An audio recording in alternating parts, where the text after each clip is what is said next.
ওগো আল্লাহ, ওগো মালিক, তুমি ছাড়া তো আমাদের আর কেউ নাই, তুমি ছাড়া তো আমার আর কেউ নাই। আল্লাহ গো, তুমি যদি মাফ না করো কে আমাকে মাফ করবে? তুমি যদি মাফ না করো কে আমাকে মাফ করবে? তুমি যদি আমাকে মাফ করো তাহলে তোমার কোনো দিকে কমবে না, তুমি যদি আমাকে মাফ না করো তোমার কোনো দিকে বাড়বে না।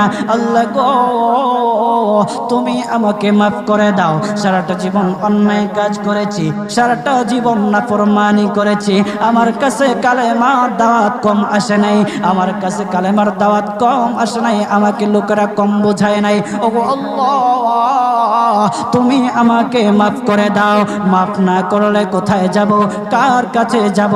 বাবা যখন মারে তখন মার কাছে আশ্রয় নেওয়া যায়, মা যখন প্রহার করে তখন বাবার কাছে